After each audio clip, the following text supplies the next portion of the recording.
Well, as I mentioned, in these 5 minute or less undeterred videos, I will be talking about who we are, our strengths, and our challenges as women. So today I want to talk about one of our challenges. In my book, Undeterred, I write about some of the enemies that we women face. However, I spell enemy as me. Otherwise, it starts right up here with our thinking. Well, today, the enemy that I want to talk about is a lack of self confidence, which leads us to not being willing to take risks because we're afraid that we will fail or embarrass ourselves. Believe me, I get this because I struggle with it all the time.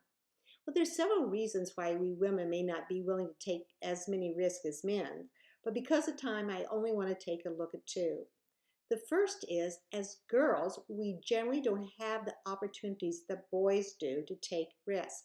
From an early age, boys often are given more opportunities to take risks.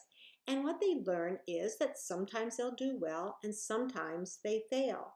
And their brain starts to be programmed that this is a natural experience in life and that failure is not something to fear, but something to overcome.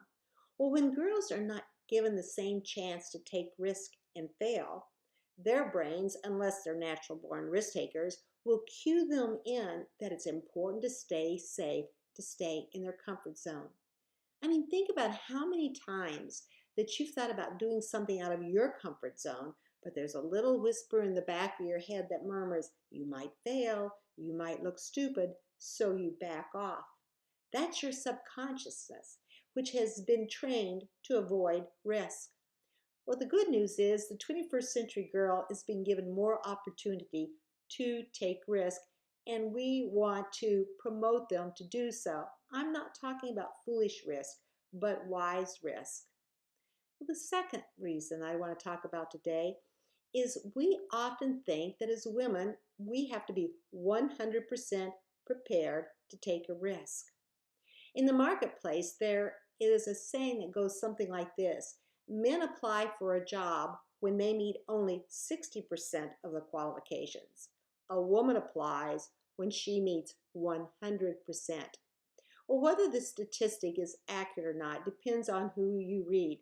However, looking at the working world teaches us a lot about women's perspectives. Tara Sophia Moore wrote about this in the Harvard Business Review. She cited that many women do not apply for a new position because they don't think they're qualified and they're afraid that they're going to fail. Women are trained from early on that they have to be rule followers, and those qualifications listed to them are rules.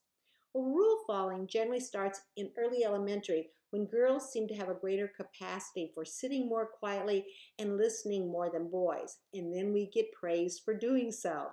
And we like the praise, and we soon learn if we want more of that praise, we need to follow the rules and be good girls. And we carry this thought over into adulthood.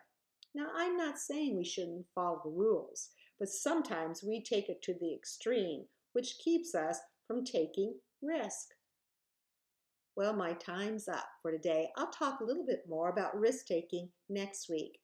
Now for the challenge. Between now and next week, I want you to reflect on an area when you've been nudged to take a risk, but you're afraid of failing. Pray about it and seek wisdom from God, and meditate on 2 Timothy 1:7. For God has not given us a spirit of fear and timidity, but of power, love, and self-discipline.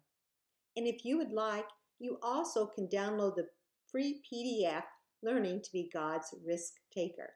Until next week, be undeterred.